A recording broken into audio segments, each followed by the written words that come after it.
shut my eyes and all the world drops dead. I think I need you up inside my head. Shut my eyes and all the world drops dead. I think I need you up inside my head. Shut my eyes and all the world drops dead. I think I need you up.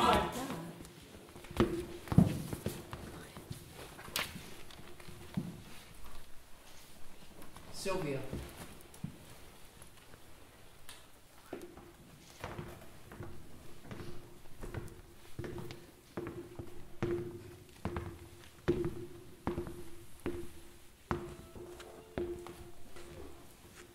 Sylvia.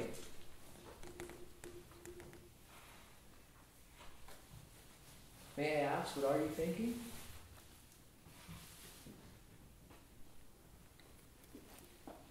All right. It's natural to try to be silent while you're still processing.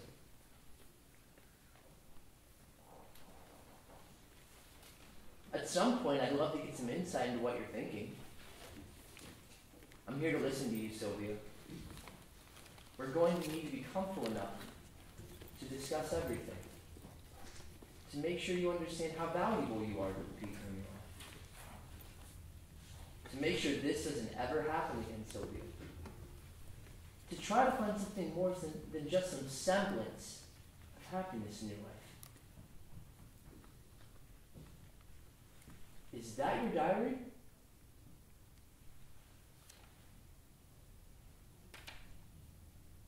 Journal. I do apologize. Guess I've never understood the difference. A diary is merely a vain, overly sentimental plaything for little girls to jot down their latest crushes and social embarrassments. A journal is a tool meant for developing language, characters, poetic storytelling. It sounds quite magical. It's not magic. Art. I'd love to get a better sense of what your own art is like. What do you mean? Could you read me a passage? Or entry? Installation, whatever you may call it. Semantically appropriate, of course.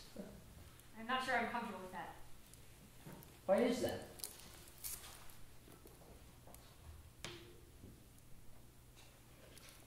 All right then, Sylvia, I was deeply enjoying your silence anyways.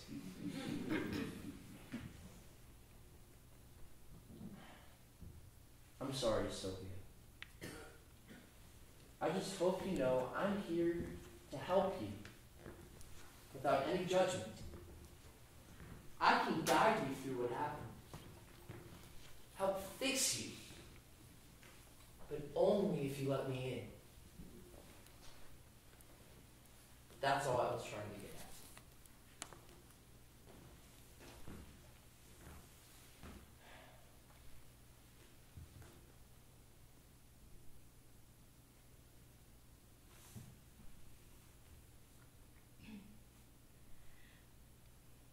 August 1950.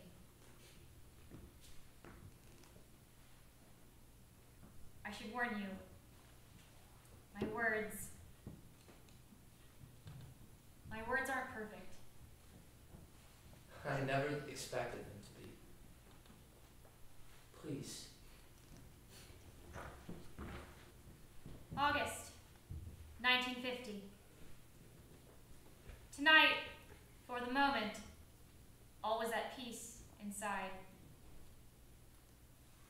I came out of the house across the street a little before 12, sick with unfulfilled longing, alone, self-reviling. And there, miraculously, was the August night. It had just rained, so the air was thick with warm damp and fog. There was the peculiar smell of mold, damp leaves, decay in the air. The two lights above the front porch were haloed in a hazy nimbus of mist, and strange insects fluttered against the screen, blinded, numb. dazed by their brilliance. Lightning, heat lightning, flickered off and on the horizon, as if some stagehand were toying with the light switch. And because it was my home, I loved them.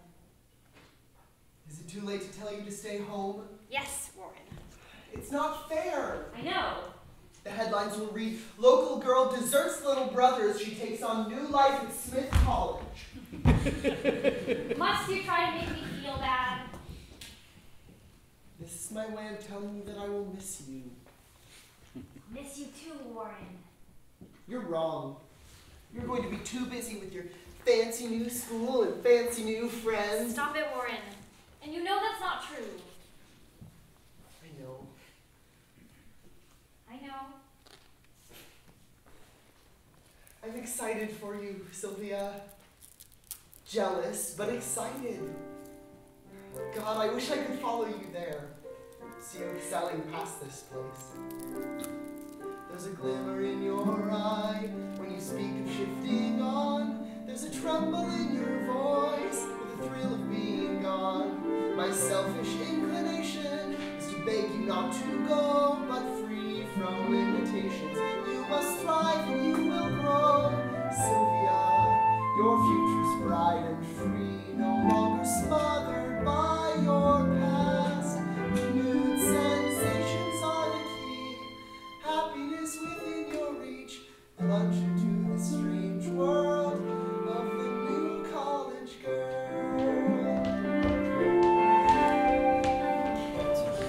You'll be good? Yes, of course, Grammy. Oh, that makes me very happy.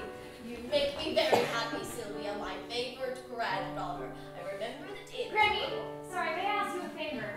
Of course, Sylvia. Will you look after Mom while I'm gone? Well, I did raise her after all. She was always such a good girl. Yes, I know. I worry about her working too hard. Oh, darling, you needn't worry about that. We can get along without you. There was a time before. No, listen, it's expensive and a scholarship money. Oh, darling, I'll make sure she knows. You're going to make me so proud, Sylvia, my dear. Sylvia, your future's bright and free, no longer smothered by your past. Renewed sensations are the key. Happiness within your reach. Plunge into a strange world of the new college girl. Everything packed up? Yes, Mom. I put stationery into the big black bag. You must promise to write me every week. Sure, Mom. Mom, I'll be at school. I'll try to write as often as I can. Fine. But you have to know that it won't be the same As what? as being here.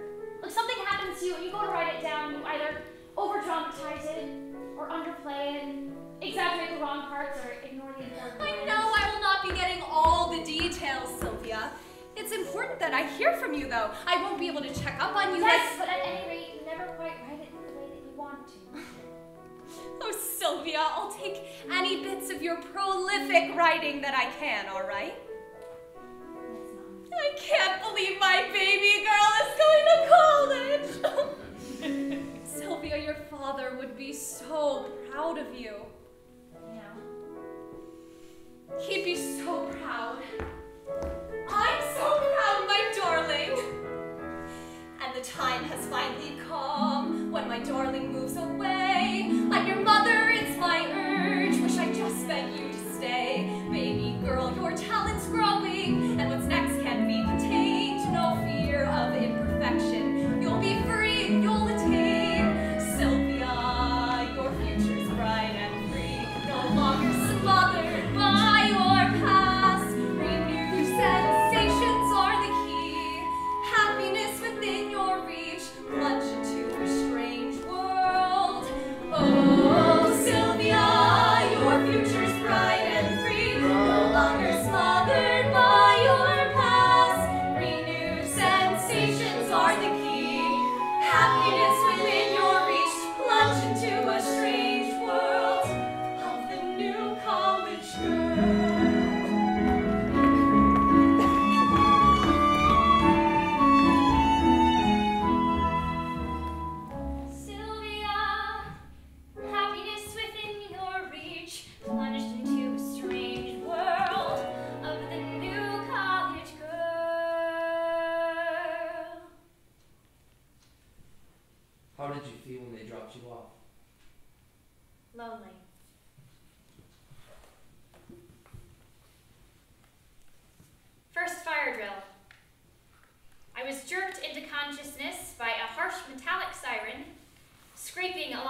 not know from what dark pool of quicksand I had been torn.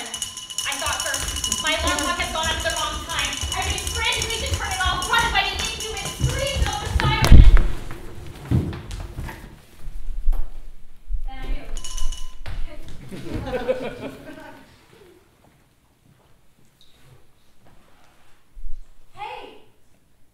Hey, what's your name again? Sylvia. Sylvia Plath. More like Sylvia needs a bath. What are you on? 2, my room's the one next to the stairs. Ew! No roommate! Would you want a room with her? If those are her pajamas, you can only imagine what she wears when the sun is out. Sylvia, what brand are those cute pajamas? Not sure. Well, do you know what your major is yet? I think studio art, but possibly English. Where are you from? Wellesley, Mass. But you didn't go to Wellesley? I wanted to get out, crack the glass. She probably didn't get in. Do you have any siblings? A brother, Warren. Is he going steady? No. Set us up. I'm sorry. I write poetry, actually. Prose. Are your parents rich? I'm not sure what business that is of yours. Who are you? Sylvia. Who are you? Sylvia Plath. What are you? Stop asking me. I'm just a normal girl like you. We're just interrogative. More like derogative. Like questioning. Criticizing. We're the hip, adjusted girls you would die to be. Yet knowing trivial musing isn't for me. But immaculate first impressions are essential for obtaining our brand of social immortality.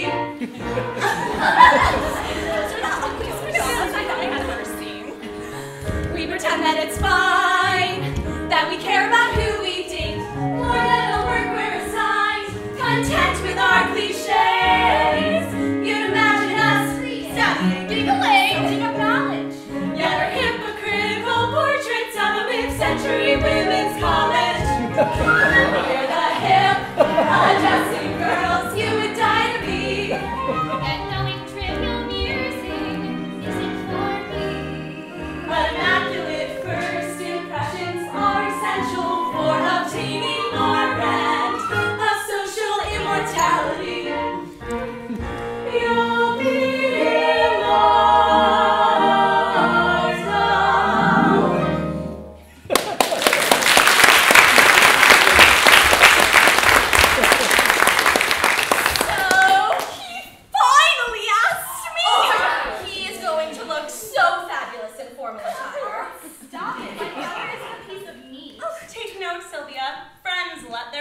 date their brothers. Friends? How surprised were you by their offer of companionship? I wouldn't say it was so much surprise as it was complete misunderstanding of social convention. Here they were droning on and on about the men and their lives, about the Yale prom. And I didn't understand that this was enough to form any sort of substantive relationship. I felt stuck between two worlds. I see. How would you describe these worlds? Well, my thoughts were preoccupied by the dominating sick feeling that, even then, I could pin down as the loneliness of homesickness. And yet I felt pulled into their surface-level discussions of men and appearances and... You may have felt as though you shared opposing value systems.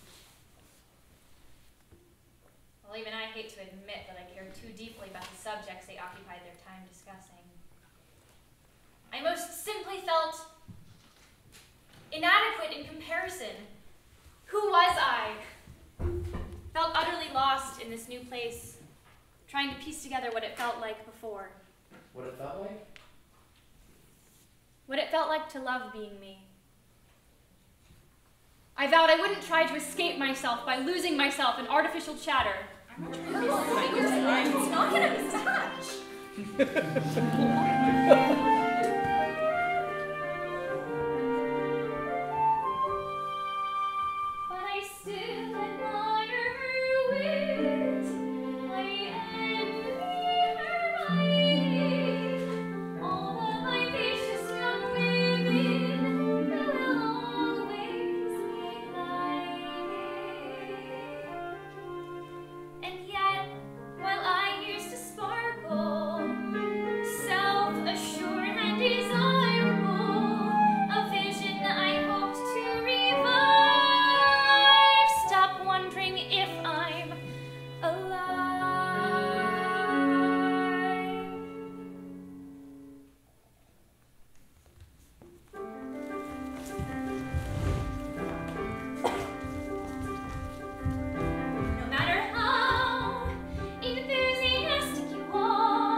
girl, preoccupied with her guile. I'm not content with the jealous squirrel.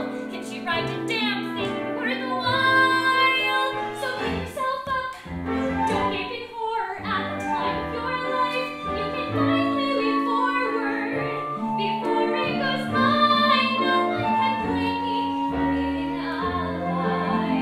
I know I'm capable. I know I can. I know I am able to rout the quicksand.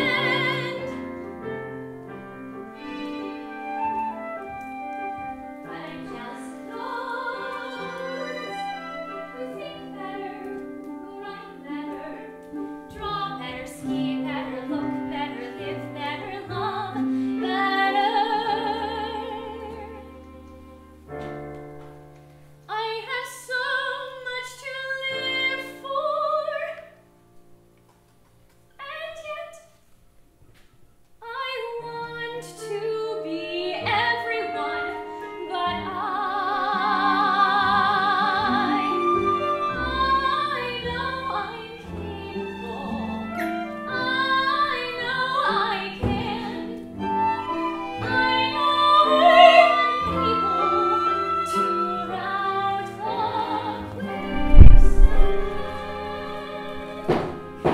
quicksand. Oh, Sylvie, must you try to stop my heart? Richard, you must. Dick! That's Dick Norton to you. Sylvie. Unless you want me to close this door, it's Sylvia to you. Have you seen the film? First time. Oh. I like that. Do you go on any movie dates? Of course. I'm a pre-med at Yale. You know I'm from a good family. And I have dashing good looks. Who wouldn't want to be set up with me? You forgot to mention the colossal ego. Not many girls call me out on it. I'm not immune to your natural disarming charm. But But I think I've obtained some charm of my own. you are fascinating, Sylvia. After all these years of being I can't imagine how this ever crossed my mind before. I'm so glad that I, of all men, get to Be with? Oh, you have nothing to worry about. I'm going to be a prestigious doctor, after all. It won't be that way. Unless you want it. Sylvie, darling, you're all out of whack. It's time the doctor picked up the slack. Let me check your heart is beating all right. My suggestion is spending the night. Tonight's the night the doctor is in. Test your vitals, your heart, and your skin. Your good doctor will eliminate doubt. Proper job, checking you out. Miss Plath, your prognosis is real. You take your chance to survive this right here. Better take it, right. They're inspecting your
Sylvia Plath can be wrong.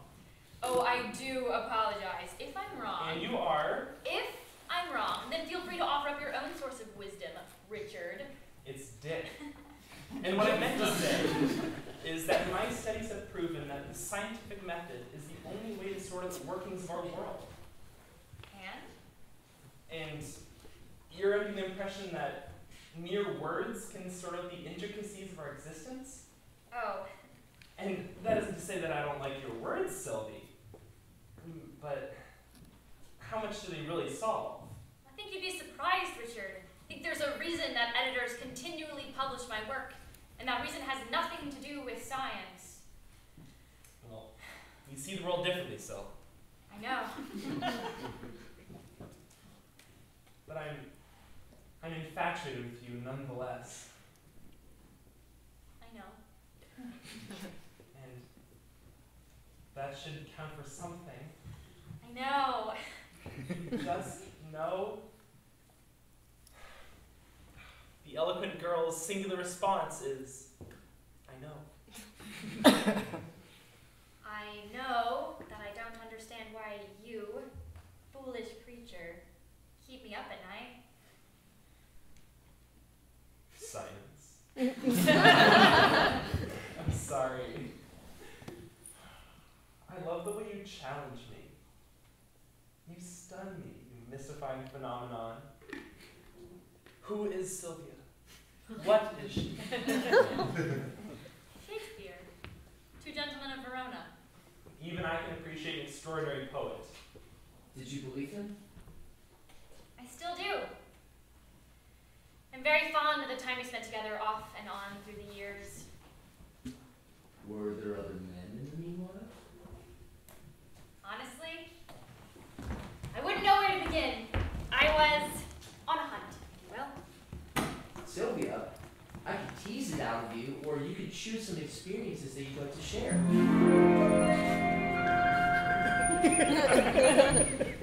Captivated by my looks, someone real who praises books. I think I'm lost in my seeking, finding meaning, the redemptive power of love.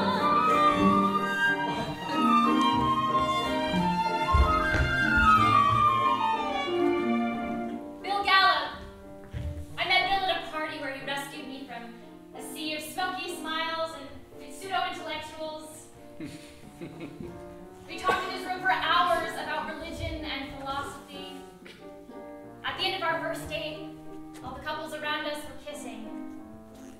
He simply commented on the lack of inhibition of our peers, and then kissed the tip of my nose. Not in the slightest. I broke it off a couple of dates later.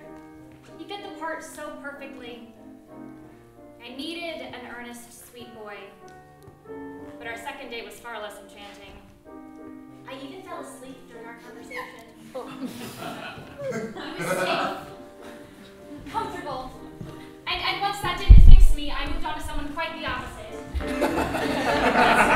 Constantine, the Princeton son of a Georgian prince who danced with me for hours on end. The romantic, passionate heartthrob. Even his kisses felt regal. But once again, I quickly outgrew him and needed a new man who fit different criteria to fill my heart. Captivated by my looks, someone real who praises books. I think I'm lost in my seeking, finding meaning, the redemptive power of love. Oh, Eddie, my cynical idealist pen pal. He started writing me letters from Chicago after becoming a fan of my pieces in 17 magazine. We shared an intensely deep, intimate relationship through our writing. But having the same ice cream and pickles mercurial disposition meant our relationship could only last as a two-dimensional fantasy. Writing to Eddie was as personal as keeping a second journal. And I would never be able to give up that affinity. That was very good, Sylvia. You're really coming around to this process. However, I would like you to reflect on why you constantly seek these superficial relationships with men. I want you to consider why you lose interest so quickly. I've read my Freud, doctor. There's no need to patronize. I'm not trying to patronize you, Sylvia. I just want to know if you can help me put the pieces together. Let me puzzle this out for you. You think I feel abandoned by my dead father? You think I feel the need to use men to dope up my pains and hurts? Sylvia, don't get upset. Look, I may just be a woman and therefore banned from exploring my sexuality in the same way that you do. But I'm not stupid. I don't mean to be rude. My father is very important to me. I don't feel like trivializing our relationship through comparison to the men with whom I'm involved. I understand. That was not where I was going. I want you to consider these relationships within the larger framework of your life. And with that in mind, I'm curious to know whether your written relationship to Eddie or your most recent term with Dick are your most updated male relations. Was there anyone with whom you spent time this summer at Mademoiselle magazine? Oh, I don't know. You don't know? Or you don't want to discuss it? I don't know. Well, then try, Sylvia. I really do not want to, Doctor. Sylvia, please. I feel uncomfortable. Sylvia, it's only me. Do not make me, please. Sylvia. No!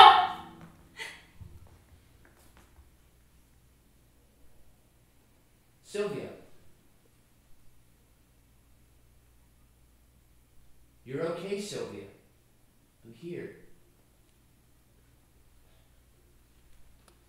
I think it would be best if we moved away from this memory for the time being. When you're ready, we will work through this together. Is that all right with you? Good. Good, Sylvia. You're making progress. I assure you. Why don't you try reading another passage? If you feel comfortable, I would like to dive more deeply into the details of the summer. Is that all right? Yes. This summer I was guest managing editor of Mademoiselle magazine. You don't sound very enthused about the ordeal. I wanted to be guest fiction editor. It's always difficult to face rejection. It wasn't rejection. I was rearranged. Anyways, it was my first time in the city. All right, you have gone the limit. You tried today, after 2 hours only of sleep, for the past 2 nights, to shut yourself off from responsibility altogether. You looked around and you saw everybody either married or busy, and happy, and thinking, and being creative, and you felt scared, sick, lethargic. Worst of all, not wanting to cope. Sylvia, thanks so much for meeting with me. I figured we should check in after you've gotten settled and started working. You know, Sylvia, I selected you specifically to work here for me this summer. I really appreciate that, Miss Abels. I know you'd rather be working in another department, but I've been reading your submissions to Mademoiselle for a while now, and realized you could learn a great deal more under my guidance. Thank you, Miss Abels. But you must understand that I'm watching you quite closely, and that you seem to be sinking, Sylvia. I can't keep up with the attitude and the constant meltdowns. I honestly don't know which Sylvia will show up to work each day. I don't belong here, Miss Abels. But you're so talented, Sylvia. You must see that. Is there anything you are enjoying in the work? Sending out rejection letters to the authors of the New Yorker who have repeatedly rejected my own poetry. You see, this is the witty Sylvia we want to see. I'm sorry, Miss Abels. I feel lost in all this work. I feel lost in this city. I'm not doing well here. I'm barely surviving. You'll adjust to keeping up with everyone and everything. Honestly, Miss Abels, if I were you, I would let me go. Please. Just let me go. Please. Sylvia, I chose you because I see so much potential in your writing. I simply won't let you ignore your future and leave this magazine when I know you have a great deal to learn from my discipled office. You remind me of myself. Stubborn, talented, and unchanging. So, let's give an honest review of you. Intrigued yet disconcerted. Lacking spontaneity. But your writing I idolize. No doubt you'll be a deity. This summer won't be easy, girl. There's no small task you'll be above. I'll push you till your writings and write me a candy. Hot of love, no excuses, no mistakes. Your loss is here, I'll raise the stakes. If utter nihilistic shock won't make you yearn to leave New York, you can count on this mademoiselle. Embrace the pain, parties, and work. I must step out of my own thoughts, the fear of ideals that I won't meet. Must think of work and write and play, resist desire to retreat. No excuses, no mistakes. I might go mad, those are the stakes. If utter nihilistic shock won't make you yearn to leave New York, you can count on this mademoiselle. Embrace the pain, parties, and work. Pain, parties, and work. My dear mademoiselle, take it from me. Now get to work.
What is it, Sylvia?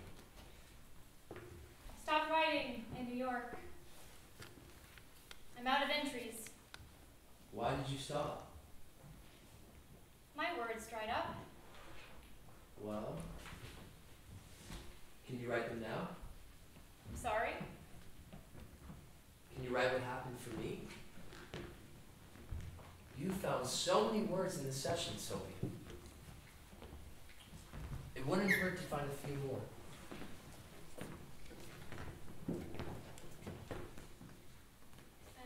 All right. I escaped the city to welcome another kind of suffocation in the form of Warren, Mom, and grandmother. I immediately learned I'd been rejected from the Harvard summer writing program I desperately wanted. The boy I spent my initial days with at home leaves for army training. Leaves me alone. Alone. There is nowhere to go. I feel behind my eyes a numb, paralyzed cavern, a mocking pit, a mimicking nothingness. On the day he leaves, Mom finds the self-inflicted gashes on my legs. She insists I get help. I immediately wish that she hadn't seen the gashes, that I'd been more covered, that she hadn't wasted her money to pull me out of my pit. I'm taken to the family doctor who prescribes me sleeping pills. as well as an exciting dose of electroshock therapy. I'm numb, hollow, not here. No matter how beaten, defeated, and drained, I'm crawling back home, haunted by heartbreak. I must remember it all, drowning, crippling, falling, slipping, still my fate, I know. Of course his mother killed him. What did Ibsen say she was going to kill him with again? Morphine powders. Think they sell morphine powders in America? I wouldn't think so. They sound awfully old-fashioned. If you were going to kill yourself, how would you do it? I've often thought of that. I'd blow my brains out with a gun. What kind of a gun? My father's shotgun. He keeps it loaded. I'd simply have to walk into his study one day and click. Does your father happen to live near Boston? Nope. Clacton-on-Sea. He's English. Guess I'll go for a swim. You too? It's too cold. Let's just swim to that rock out there. Are you crazy? That's a mile out. What, you chicken? I don't think I'll make it. All right, then you'll go back.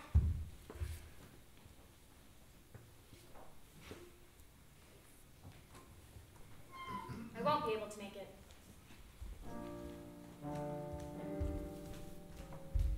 I know.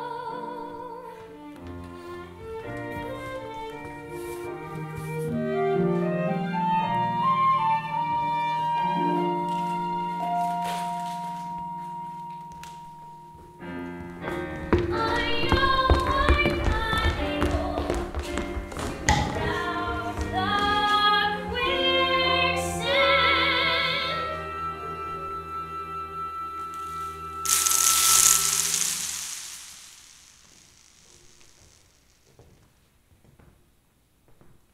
What did the note say?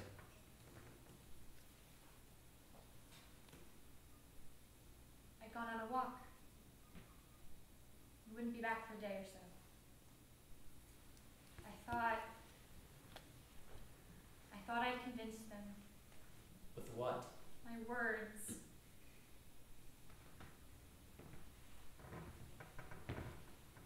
Sylvia, in order for you to move forward, to get better, you must be cognizant about the ways in which you are aiding your own self-destruction. What do you mean? The state you're in. Everything you feel is self-inflicted. You write and think and write and think and write and think. And what of that? Your life solely consists of constant introspection. You displace sexual turbulence, social isolation, even your own father's absence from your life, with words that only exacerbate your relationship to these issues.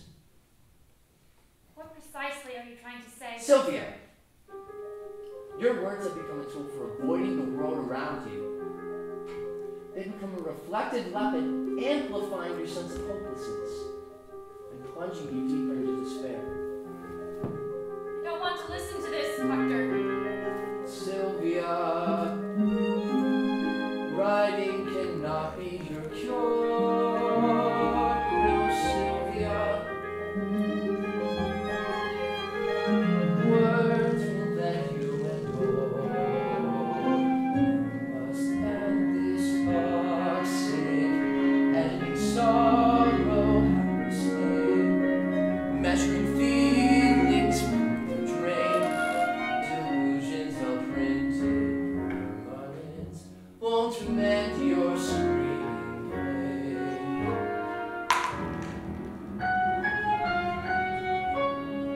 My words. Pardon?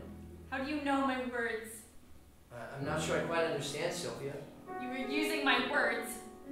Editing sorrow. Delusions of printed permanence. Words that I have used. You've stolen my words. Sylvia. Are you making fun of me? Sylvia. Are you mocking my diction? Sylvia! I need you to calm down. Yeah, I'm calm right now. I'm perfectly alright. Sylvia, you're not alright. You waited until your family wasn't looking. You stole and consumed an entire bottle of sleeping pills. And you are currently sitting in a makeshift crawl space underneath the floorboards of your basement! What are you talking about? Look at yourself, Sylvia. You've been here for 3 days. You're only now getting consciousness from your failed suicide. Then you're what? A fantasy? A drug-induced hallucination? I'm here for you, Sylvia. I think I made you up. Inside my head. Sylvia. No, I made you up inside my head. Sylvia! No!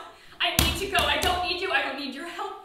I made you up inside my head. I just need to end this all. Sylvia! I shut my eyes and all the world drops dead. Sylvia! I shut my eyes and all the world drops dead.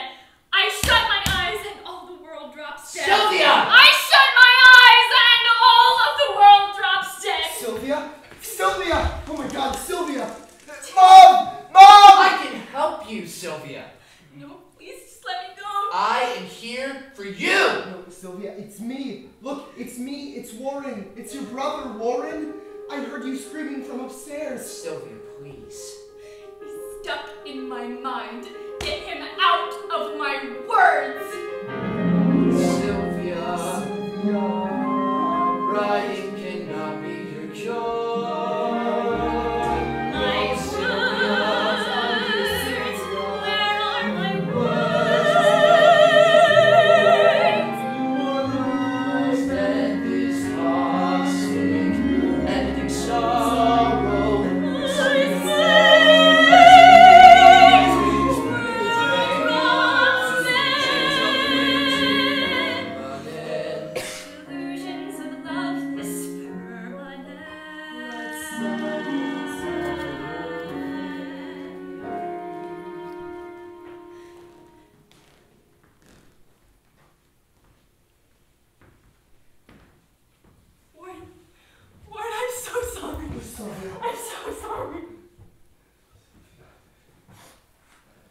I need to get you help, okay? I'm going to go get Mom, and we'll call the ambulance and then go to the doctor. It's going to be all right, Sylvia. You can do this, okay? You're alive.